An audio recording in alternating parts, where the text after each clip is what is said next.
fa manome fepitaona ny fanjakana hatramin'ny fahenina amby roapolo jona ho avy izao kosa ny sendika ny mpiasa ny fahatseranana na ny Sempidou amahana sy amalina ny fitakin'izy ireo. Iverina hitokona kosa ireto farany manomboka ny fahafito amby roapolo jona ho avy izao raha toa ka tsy misy ny vahaolana roso amin'izany. Marina fa faty antoka mitetina folo tapitrisa ariary no hita nandritra ny 2 andro ny tokona ny mpiasa ny fahatseranana.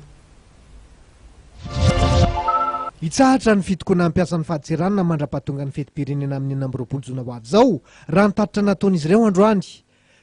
Iverina indray nefa izany fitokonana izany amin'ny 7 amby roapolo jona raha toa ka tsy mbola misy ny vahaolana tolotry ny ministeran'ny vola sy ny teti-bola momba ny fandoavana ny fanampin-karama na prime teo anelanelan'ny taona 13 hatramin'ny 14.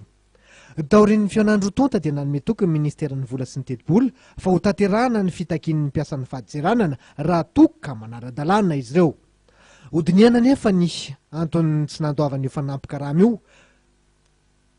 izay takin'izy ireo amin'izao fotoana izao. 10 miliara ariary ny faty antoky ny firenena malagasy vokatry ny fitokona ampiasan'ny fahatseranana izay naharitra 2 andro iny ka ny jiramasin'ny orinasa fakaba ny tena nikaikaika tamin'izany.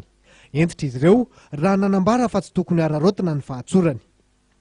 Kare tompoko ny fieritreretanay ny firenena tsy ho ararotina tsy ho enona izahay satria fantatritsika tsara fa na ny tompona andraikitra izay mahafantatra tsara ny vokatra naterak'izay grevy 7 izay dia mahafantatra tsara hoe manahoana izany herin'ny mpiasan'ny fahatseranana izany rehefa mitokana.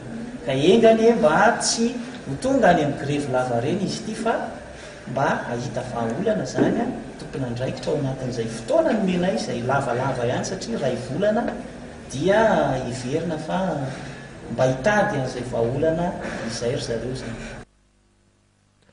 Miditra amin'ny alalan'ny fahatseranana ny 500 ny vola makany amin'ny kitapom-bolam-panjakana raha nambaran'isy ireo ao anatin'ny sendikahan'ny mpiasa. Misaotra manokana ireo mpikambana ao anatin'ny sendika izay niara-nisa lahy tamin'ny fitakiana izy ireo.